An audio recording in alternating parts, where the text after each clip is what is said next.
ഇവന്റെ വീട്ടിൽ ചെന്നപ്പോഴത്തേക്കും ഒരു പ്രത്യേക ഒരു വലിയൊരു ഷോക്കേസ് തന്നെ ഉണ്ടാക്കി വെച്ചേനെ. കാരണം എല്ലാ ട്രോഫിയും അവിടെ ഉണ്ട്. വേറെ ഒന്നും കൊണ്ടില്ല, നമുക്കിപ്പോൾ ആ ഒരു അത്രയും ഓപ്പർച്യൂണിറ്റി സഹകരണ മേഖല ഉണ്ടെന്നുള്ളതാണ്. നമുക്ക് വരുന്ന കുട്ടികളുടെ ഏകദേശം 20% റിസൾട്ടായിട്ട് ജോലി കയറി പോകുന്ന ഒരു സാഹചര്യമാണുള്ളത്.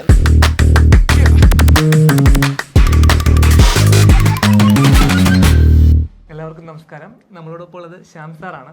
നമ്മൾ CSEB 2026 അവസരങ്ങളും മാറ്റങ്ങളും എന്നതിനെ പറ്റിയാണ് സാർ സംസാരിച്ചുകൊണ്ടിരുന്നത്. CSEBയുടെ ഏറ്റവും പുതിയ അപ്ഡേറ്റ്സും അതുപോലെ തന്നെ നമ്മുടെ ഏറ്റവും പുതിയ യോദ്ധ ബാച്ചിനെ പറ്റിയാണ് സാർ നമ്മൾ ചർച്ചാ വിഷയമാണ് ബാച്ച് എന്ന് പറയുമ്പോൾ. അപ്പോൾ അപ്ഡേറ്റ്സ് എന്ന് പറയുമ്പോഴത്തേക്ക് ഏറ്റവും പ്രധാനമായിട്ടും അവസരങ്ങൾ നമുക്കിപ്പോൾ നിലവിൽ നിറയെ എന്ന് വേണം പറയാം അല്ലേ, നിറയെ. കാരണം ജനുവരി ഫെബ്രുവരി പരീക്ഷ എഴുതി നമ്മൾ മടുത്തുതാ മാർച്ച് ആയപ്പോൾ വീണ്ടും പുതിയ നോട്ടിഫിക്കേഷൻ വന്നിരിക്കുകയാണ്. അപ്പോൾ ഇനിയിപ്പോൾ ഇതിന്റെ പരീക്ഷകൾ കഴിയുന്നതിന് മുന്നേ അടുത്ത നോട്ടിഫിക്കേഷൻ വരും. അപ്പോൾ നമുക്ക് കഴിഞ്ഞ വർഷത്തിൽ നടന്ന അതിനേക്കാൾ ഇരട്ടി പരീക്ഷകൾ ഇത്തവണ നടക്കും. അതിനോടൊപ്പം അവസരം എന്ന് പറയുമ്പോൾ നമ്മളൊരു കാര്യം ഇപ്പോൾ സൂചിപ്പിക്കാൻ ആഗ്രഹിക്കുകയാണ്. നമ്മുടെ JSCയുടെ അഡ്വൈസ് നടന്നു കഴിഞ്ഞു ഇപ്പോൾ അല്ലേ. അതുപോലെ കേരള ബാങ്കിന്റെ അഡ്വൈസ് നടന്നെങ്കിൽ നിയമനത്തിൽ ചെറിയൊരു പ്രശ്നം ഉണ്ടായിരുന്നു. അതിന്റെ ഏകദേശ തീരുമാനങ്ങളിലായി കഴിഞ്ഞതാണ് ഇപ്പോൾ ഏറ്റവും റീസെന്റ് ആയിട്ട് നമുക്ക് അറിയാൻ കഴിയുന്നത്. അപ്പോൾ അത് പുഷ് ആകുമ്പോഴത്തേക്കും ഉണ്ടാകുന്ന ശരിക്കും ഇത് ഈ 2-3 നോട്ടിഫിക്കേഷന്റെ, അതായത് കുട്ടികൾ അവിടെ നിന്ന് നമ്മുടെ സഹകരണ ബാങ്കിൽ നിന്ന് ഇറങ്ങിയിട്ടാണ് ഇവിടെ കയറുക. അപ്പോൾ ഉണ്ടാകുന്ന വേക്കൻസികൾ ബൾക്കായിട്ട് 2026 വരാൻ പോകുന്നു.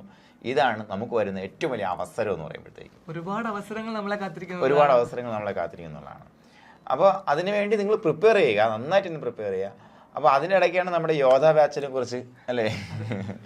ഓക്കെ, അപ്പോൾ യോദ്ധ ബാച്ച് ഒഫീഷ്യലി നമുക്ക് 9-ാം തീയതി സ്റ്റാർട്ട് ചെയ്ത് കഴിഞ്ഞു. ഇപ്പോൾ ഇൻട്രൊഡക്ടറി ക്ലാസ്സസ് ആണ് നടന്നുകൊണ്ടിരിക്കുന്നത്. ഓഫ്ലൈൻ ഓൺലൈൻ ഒരു വിദ്യാർത്ഥിയെ സംബന്ധിച്ച് ഏറ്റവും ആദ്യം വരുന്ന ആശങ്ക അതിലായിരിക്കും, ഓൺലൈൻ ആണോ ഓഫ്ലൈൻ ആണോ. ഓഫ്ലൈൻ വരുമ്പോൾ നമുക്ക് എത്രത്തോളമാണ് അത് റിസൾട്ടിലേക്കുള്ള സാധ്യത. അതെ, അപ്പോൾ അവർ കമ്പയർ ചെയ്യാൻ ഒരുപാട് ചോദിക്കാറുണ്ട്, സാറേ ഞാൻ ഓൺലൈൻ വരണോ ഓഫ്ലൈൻ വരണോ ചോദിക്കാറുണ്ട്. അപ്പോൾ നമ്മളതിൽ പറയുന്ന കുറച്ച് എല്ലാ ആൻസറും ഇപ്പോൾ എനിക്ക് പറയാൻ പറ്റത്തില്ല, കാരണം ഇത്തിരി ലെങ്തി ആയിരിക്കും. പക്ഷേ ഓഫ്ലൈൻ വന്നാലുള്ള ഗുണം എന്ന് പറയുമ്പോഴത്തേക്കും നമുക്ക് കണക്കുകളാണ് ഇപ്പോൾ സംസാരിക്കുന്നത്. കാര്യം നമുക്ക് ഈ ഇപ്പോൾ ഇറങ്ങിയിട്ടുള്ള ഓഫ്ലൈൻ ബാച്ചുകളെ സംബന്ധിച്ചിടത്തോളം നമുക്ക് വരുന്ന കുട്ടികളുടെ ഏകദേശം 20% റിസൾട്ടായിട്ട് ജോലി കയറി പോകുന്ന ഒരു സാഹചര്യമാണുള്ളത്. അതായത് 100 പേരിരിക്കുന്ന ഒരു ക്ലാസ് റൂമിൽ നിന്ന് 20 പേര് ഒരു കോഴ്സ് കഴിഞ്ഞിറങ്ങുമ്പോൾ ആദ്യത്തെ സ്റ്റെപ്പാണ് ഞാൻ പറഞ്ഞു കേട്ടോ. ഫസ്റ്റ് സ്റ്റെപ്പ് എന്നുള്ള 20 പേര്. അപ്പോൾ ഒരിക്കലും നമുക്ക് വേറെ ഒരു PSC പരീക്ഷയ്ക്കും നമുക്ക് ഇത്രയും പറയാൻ കഴിയില്ല. LDC 100 പേരിരിക്കുന്ന ബാച്ചിൽ നിന്ന് ഒരാൾക്ക് ആയിരിക്കും ഒരു പക്ഷേ കിട്ടാൻ സാധ്യത. കാരണം അത്രയും ആപ്ലിക്കൻസും അത്രയും പേര് പഠിക്കാനും അത്രയേ ഉള്ള അവസരം എന്ന് പറയുമ്പോൾ ഓരോ ഇൻസ്റ്റിറ്റ്യൂട്ടും ആ റിസൾട്ട് തന്നെ അത്രത്തോളം സെലിബ്രേറ്റ് ചെയ്യും. അതെ, ഒരു ബാച്ചിൽ തന്നെ. കാരണം വേറെ ഒന്നും കൊണ്ടില്ല, നമുക്കിപ്പോൾ ആ ഒരു അത്രയും ഓപ്പർച്യൂണിറ്റി സഹകരണ മേഖല ഉണ്ടെന്നുള്ളതാണ്. ഞാൻ പറഞ്ഞ ഒറ്റ സ്റ്റെപ്പ് മാത്രമേ പറഞ്ഞോളെ. അപ്പോൾ ഫസ്റ്റ് സ്റ്റെപ്പ് കഴിഞ്ഞാൽ പിന്നെ കുട്ടികൾ എന്ത് ചെയ്യും, എക്സ്റ്റൻഷനുകളുടെ മെയിൻറ്റെയിൻ ചെയ്യും. പിന്നെ മൊത്തം റിവിഷനാണ്. അതുകൂടെ കഴിയുമ്പോഴത്തേക്കും 50% ഓഫ്ലൈൻ്റെ റിസൾട്ട് എന്ന് പറയുമ്പോൾ. അതായത് 100 പേര് അഡ്മിഷൻ എടുക്കുന്ന ബാച്ചിൽ നിന്ന് 50 പേര് സഹകരണ മേഖലയിൽ പ്ലേസ്ഡ് ആവുന്നുള്ളതാണ്. അപ്പോൾ അത് എന്തുകൊണ്ടാണ് ഓഫ്ലൈനിൽ അത്രത്തോളം ഒരു ഹൈപ്പ് വരുന്നതെന്ന് വെച്ച് കഴിഞ്ഞാൽ, നമുക്കിപ്പോൾ നിങ്ങൾ ഓൺലൈൻ ആണെന്നുണ്ടെങ്കിൽ നിങ്ങൾക്ക് എല്ലാവർക്കും കിട്ടുന്ന ക്ലാസ്സുകൾ സെയിമാണ് അല്ലേ. ക്ലാസ്സുകൾ സെയിമാണ്, ലൈവ് സെയിമാണ്, എക്സാംസ് സെയിമാണ്. പക്ഷേ ഇവിടെ നമുക്കൊരു ക്ലാസിഫിക്കേഷൻ നടത്താൻ പറ്റും അല്ലേ. അതായത് നമ്മളെ പറഞ്ഞു വരുന്നത് നമ്മുടെ ഹൗസിംഗ് സിസ്റ്റത്തെ കുറിച്ചാണ്. അപ്പോൾ വന്നിരിക്കുന്ന കുട്ടികൾ പലപ്പോഴും പല ലെവലിലുള്ള കുട്ടികളായിരിക്കും. അപ്പോൾ അവിടെ വ്യത്യസ്തമായിട്ടുള്ള ഹൗസ് ക്യാപ്റ്റൻസ് ഉണ്ടായിരിക്കും നിങ്ങൾക്ക് അവിടെ. അപ്പോൾ ഹൗസ് ക്യാപ്റ്റൻസ് എന്ന് പറയുമ്പോഴത്തേക്കും ഒന്ന് സ്റ്റുഡൻറ്റ് ക്യാപ്റ്റനും ഉണ്ടാകും, 2 മെൻറ്റർ ക്യാപ്റ്റനും ഉണ്ടായിരിക്കും.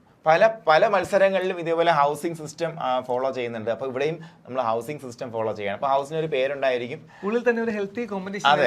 ഓരോ ഹൗസിനും ഓരോ പേരുകളും ഓരോ ലീഡേഴ്സും അപ്പോൾ ഹെൽത്തി കോമ്പറ്റീഷൻ മെയിൻറ്റെയിൻ ചെയ്യുന്നതാണ്. അപ്പോൾ അതിനകത്ത് എന്താ ഗുണം, ഈ അറിയാത്ത കുട്ടിയെ കൊണ്ട് അപ്സ്കില്ല് ചെയ്ത് കൊണ്ടുവന്നാൽ മാത്രമേ ഇവർക്ക് പോയിന്റ് നേടാൻ പറ്റത്തുള്ളൂ. അപ്പോൾ ആ ഒരു രീതിയിലേക്കാണ് കാര്യങ്ങൾ ഇപ്പോൾ കൊണ്ടുപോകാൻ വേണ്ടി പോകുന്നത്. അപ്പോൾ നമുക്ക് ഉറപ്പായിട്ടും ആ ബാച്ചിലുള്ള ആ ഗ്രൂപ്പിലുള്ള ആ ഹൗസിലുള്ള ആൾക്കാർക്ക് എല്ലാം മാർക്ക് കുറഞ്ഞു കഴിഞ്ഞാൽ ആ ഹൗസിന്റെ ഓവറോൾ പെർഫോമൻസിനെ ബാധിക്കും.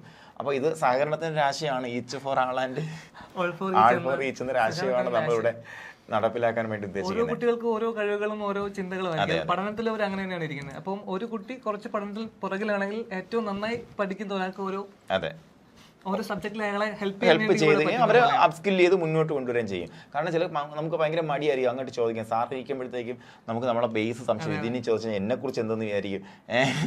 ആ സംശയമാണ് നമ്മൾ ഏറ്റവും പൊട്ട സംശയമാണ് നമുക്ക് എല്ലാവർക്കും ഉള്ളത്. ഒരിക്കലും അങ്ങനെയല്ല. അപ്പോൾ നിങ്ങൾ ഒരുമിച്ചിരിക്കുമ്പോഴത്തേക്കും എടാ എനിക്ക് ഇത് പിടുത്തമില്ല, ധൈര്യമായിട്ട് നമുക്ക് പറയാം. സ്വന്തമായി എങ്ങനെ ജഡ്ജ് ചെയ്യപ്പെടുമെന്നുള്ള പേടി ആ പേടിയൊന്നും വേണ്ട. നിങ്ങൾ ആ ഒരു ഗ്രൂപ്പിനകത്ത് നിങ്ങൾ ഭയങ്കര ഫെമിലിയർ ആയിരിക്കും. അങ്ങനെ നമുക്ക് നിങ്ങളെ അപ്സ്കിൽ ചെയ്ത് കൊണ്ടുവരാൻ പറ്റും എന്നുള്ളതാണ് ഏറ്റവും വലിയൊരു പ്രത്യേകത. അതായത് അല്ലെങ്കിൽ തന്നെയും നമുക്ക് റെമഡിയൽ ക്ലാസ് ഉണ്ട്. നേരത്തെ തന്നെയുള്ള സിസ്റ്റത്തിലാണെങ്കിൽ റെമഡിയൽ ക്ലാസ് കൊടുക്കുന്നുണ്ട്. അപ്പോൾ അക്കൗണ്ടൻസിക്ക് മാത്സിന് ഇംഗ്ലീഷാണ് റെമഡിയൽ ക്ലാസ് കൊടുക്കുന്നത്. അപ്പോൾ നമുക്ക് പഠനം എന്ന് പറയുമ്പോൾ ഇറ്റ്സ് സ്കഫോൾഡിങ് പോലെയാണ്. കൂട്ടി ഏച്ച് കെട്ടി മാത്രമേ പഠിപ്പിച്ചെടുക്കാൻ പറ്റത്തുള്ളൂ. അപ്പോൾ നമ്മൾ എവിടെയാണോ നമ്മുടെ ലാക്കിങ് വരുന്നത് അവിടെ മേക്കപ്പ് ചെയ്ത് മുന്നോട്ട് കൊണ്ടുപോകുന്നുണ്ട്. അതുകൊണ്ട് അതാണ് നമ്മുടെ ഓഫ്ലൈൻ്റെ റിസൾട്ടിന് മറ്റൊരു ഒരു റീസൺ എന്ന് പറയുന്നത്. സാർ എപ്പോഴും വിജയത്തിന്റെ അടിസ്ഥാനം എന്ന് പറയുമ്പോൾ മോട്ടിവേഷൻ മെയിൻറ്റെയിൻ ചെയ്യുക എന്നുള്ളതാണല്ലോ. ഇപ്പോൾ ഓൺലൈൻ ആയാലും ഓഫ്ലൈൻ ആയാലും വ്യത്യസ്ത തരത്തിലായിരിക്കും ആ ഒരു മോട്ടിവേഷൻ മെയിൻ്റെനൻസ് നമ്മൾ പ്രൊവൈഡ് ചെയ്യുന്നത്. അപ്പോൾ എങ്ങനെയാണ് ഓഫ്ലൈനിലും ഓൺലൈനിലും അത് വ്യത്യസ്തപ്പെട്ടിരിക്കുന്നത് മോട്ടിവേഷനിൽ? ഓക്കെ, അപ്പോൾ നമുക്ക് ഓൺലൈൻ വരുമ്പോഴത്തേക്കും പ്രധാനമായിട്ടും മിക്കവാറും മെൻറ്ററിലാണ് അത് നിക്ഷിപ്തമായിരിക്കുന്നത് അതിൻ്റെ ഒരു കടമ എന്ന് പറയുന്നത്. പിന്നെ ലൈവ് ക്ലാസ്സുകളിൽ സാറന്മാർ നിങ്ങൾക്ക് വേണ്ടുന്ന ഡയറക്ഷൻസ് തരും. അതുപോലെ പിന്നെ ഇടയ്ക്ക് എൻ്റെ മീറ്റിംഗ് ഉണ്ടായിരിക്കും. പക്ഷേ ഓഫ്ലൈൻ എന്ന് പറയുമ്പോഴത്തേക്കും വീക്കിലി വൺസ് ഒന്നാമത് ഞാൻ ഉണ്ടാവും. അതുപോലെ എല്ലാ ദിവസവും വരുന്ന ഡെയിലി എക്സാമിനേഷൻ അസസ് ചെയ്യാൻ നിങ്ങളുടെ ബ്രാഞ്ച് മാനേജർ ഉണ്ടാവും. അപ്പോൾ ബ്രാഞ്ച് മാനേജർ നിങ്ങളെ വഴക്ക് പറയും. അതുപോലെ നിങ്ങളുടെ പ്രോബ്ലംസ് എന്താണെന്ന് കേൾക്കും. അപ്പോൾ അങ്ങനെ ഒരാൾ നമ്മുടെ കൂടെ അല്ലേ, ഒരു നാഥൻ നമുക്ക് അവിടെ ഉണ്ടാവും എന്നുള്ള ഒരു പ്രത്യേകത. രണ്ടാമത്തെ മോട്ടിവേഷൻ എന്ന് പറയുമ്പോഴത്തേക്കും നമുക്ക് ഓരോ മത്സര പരീക്ഷകളിലും നിങ്ങൾക്ക് കിട്ടുന്ന അംഗീകാരമാണ്. അതിനുവേണ്ടി പ്രത്യേകിച്ച് പാരൻസ് ഗ്രൂപ്പ് കേട്ടോ, വളരെ ഇമ്പോർട്ടൻ്റ് ആണ് പാരൻസ് ഗ്രൂപ്പ്. ഇപ്പോൾ ഏറ്റവും പുതുതായിട്ട് നമ്മൾ അവതരിപ്പിക്കുന്ന യോധ ബാച്ചിൽ ഇപ്പോൾ എക്സ്ക്ലൂസീവായിട്ട് കൊടുക്കുന്ന മറ്റൊരു കാര്യമാണ് പാരൻസ് മീറ്റിംഗ്. അപ്പോൾ ചോദിക്കും ഈ കാസർഗോഡ് തൊട്ട് ആൾക്കാരുടെ എല്ലാം പാരൻസ് മീറ്റിംഗ് നടക്കില്ല, നമുക്കറിയാം. അതുകൊണ്ട് തന്നെ നേരത്തെ കൂട്ടി അവരെ വിളിച്ച് അറിയിച്ചതിന് ശേഷം ഗൂഗിൾ മീറ്റ് വഴിയാണ് പാരൻസ് മീറ്റിംഗ് നടത്തുന്നത്. അപ്പോൾ നിങ്ങളുടെ കുട്ടി എങ്ങനെ ഇമ്പ്രൂവ് ചെയ്യുന്നു എന്നുള്ള കാര്യം മനസ്സിലാക്കാൻ വേണ്ടിയും അതുപോലെ നിങ്ങളുടെ പ്രത്യേകിച്ച് പാരൻസ് കാരണം ശ്രദ്ധിക്കണം കേട്ടോ അത്. അപ്പോൾ നിങ്ങൾ എന്താണ് ഇവിടെ നടക്കുന്നത്, അതുപോലെ ഈ കുട്ടിയെ എന്തെല്ലാം കാര്യം ശ്രദ്ധിച്ചാൽ ഈ കുട്ടിയെ നമുക്ക് മെച്ചപ്പെടുത്തി എടുക്കാൻ പറ്റും, അതിനുള്ള പാരൻസ് മീറ്റിംഗ് നമ്മൾ പ്രൊവൈഡ് ചെയ്യുന്നുണ്ട്. അതിനോടൊപ്പം മോട്ടിവേഷൻ കാര്യം പറഞ്ഞു തന്നല്ലേ. അപ്പോൾ ഞാൻ പറഞ്ഞത് പാരൻസ് ഗ്രൂപ്പിലേക്ക് തന്നെ എന്ത് ചെയ്യും, നിങ്ങൾക്ക് കിട്ടുന്ന അവാർഡുകളും അംഗീകാരങ്ങളും നിങ്ങൾ റാങ്ക് ലിസ്റ്റുകളും നമ്മൾ ഇട്ട് കൊടുക്കും. അപ്പോൾ അത് നമുക്ക് മറ്റൊരു തരത്തിലുള്ള മോട്ടിവേഷനാണ്. പിന്നെ വരുന്ന മന്ത്ലി എക്സാമിനേഷൻ്റെ ക്യാഷ് പ്രൈസ് ആണ്. പിന്നെ ഇത് പറഞ്ഞു വന്നപ്പോഴത്തേക്ക് നമ്മുടെ വിവേകിന്റെ വീട്ടിൽ നമ്മൾ പോയപ്പോഴത്തേക്ക് അല്ലേ, അതെ, നമ്മൾ ഇവന്റെ വീട്ടിൽ ചെന്നപ്പോഴത്തേക്കും ഒരു പ്രത്യേക ഒരു വലിയൊരു ഷോക്കേസ് തന്നെ ഉണ്ടാക്കി വെച്ചേനെ. കാരണം എല്ലാ ട്രോഫി അവിടെ ഉണ്ട്. ഒരുപാട് ട്രോഫികൾ സഹകരണ ലെവലിലുള്ള ഒരുപാട് ട്രോഫികൾ. ഞാൻ പറഞ്ഞു ഇത്തരത്തിൽ നമുക്ക് ഒരു എന്താ പറയാ അടിച്ചടിച്ച് നിൽക്കാൻ പറ്റും എന്നുള്ളതാണ്. നിങ്ങൾ അതിന് വേണ്ടി വരുമ്പോഴത്തേക്കും ഞാൻ എപ്പോഴും പറയാനുള്ളത് കളിക്കാൻ വേണ്ടിയിട്ടോ അല്ലെങ്കിൽ നിങ്ങൾ വെറുതെ ഒരു വെക്കേഷൻ മൂഡിൽ കോളേജ് കഴിഞ്ഞിട്ട് ഇനി ഒരു 6-8 മാസം തിരുവനന്തപുരത്ത് പോയി എന്നിട്ട് അടിച്ച് വിളിച്ച് കളിക്കുക എന്നുള്ള മൂഡിൽ വരരുത്. അതുകൊണ്ട് പ്രയോജനമില്ല മക്കളെ. എടാ നമുക്കിപ്പം ഈ ഒരു ചെറിയ സമയം കൊണ്ട് കിട്ടുന്ന ജോലി എന്ന് പറയുമ്പോഴത്തേക്കും അതൊരു സാധാരണ LD ക്ലർക്കിന് കിട്ടുന്നതിനേക്കാളും ഒരു 10,000 രൂപ എക്സ്ട്രാ നമ്മുടെ കയ്യിൽ വാങ്ങാൻ പറ്റുന്ന ജോബാണ്. അപ്പം അതിൻ്റെ വില നിങ്ങൾ മനസ്സിലാക്കണം. അതെല്ലാം നമ്മൾ സൗജന്യ ഗൂഗിൾ മീറ്റ് വെബിനാറിൽ പറയാറുണ്ട്. അപ്പോൾ നിങ്ങൾ ഇനിയിപ്പോൾ അഡ്മിഷൻ മിക്കവാറും പെട്ടെന്ന് തന്നെ വൈൻഡപ്പ് ചെയ്യും. കാരണം ഏകദേശം സീറ്റിലെല്ലാം ഫില്ലായിക്കൊണ്ടിരിക്കുന്നു. വരാനുള്ളവർ എത്രയും പെട്ടെന്ന് തന്നെ വരിക. നമുക്ക് താമസ സൗകര്യങ്ങൾ കാര്യങ്ങളെല്ലാം നേരിട്ട് ഡിസ്കസ് ചെയ്തിട്ട് ഇതായി പോകണം. പിന്നെ ഇടയ്ക്കിടയ്ക്ക് തുടങ്ങാൻ പറ്റുന്ന കാര്യമല്ല ഈ ഒരു ബാച്ച് എന്ന് പറയുമ്പോഴത്തേക്കും. പിന്നെ നമുക്ക് എല്ലാവർക്കും ഉള്ള മറ്റൊരു കുഴപ്പമാണ് we will always wait for a perfect start. ഏറ്റവും നല്ല തുടക്കം എനിക്ക് കിട്ടണമെന്നുള്ളതാണ് നമ്മുടെ എല്ലാവരും ആഗ്രഹം അല്ലേ. തുടങ്ങാൻ പറ്റാതെ പോകുന്ന ഒത്തിരി ആൾക്കാരുണ്ട് എന്നുള്ളതാണ്. വെയിറ്റിംഗ് മാത്രമേ നടക്കത്തുള്ളൂ. അപ്പോൾ നിങ്ങൾ മനസ്സിലാക്കേണ്ട ഒരു കാര്യം, തുടങ്ങുക എന്നുള്ളതാണ് പ്രധാനം. തുടങ്ങുക, മുടങ്ങാതിരിക്കുക, അതിനുവേണ്ടി പ്രവർത്തിക്കുക. അടുത്ത ഓണം, ഈ വരുന്ന ഓണം കഴിയുമെങ്കിൽ വരുന്ന ഓണം അല്ലേ, ഓണം തന്നെ നിങ്ങൾക്ക് നിങ്ങളുടെ സ്വന്തം പൈസയ്ക്ക് ഓണം ഉണ്ണാനുള്ള ഭാഗ്യം ഉണ്ടാവട്ടെ എന്ന് ആശംസിക്കുകയാണ്.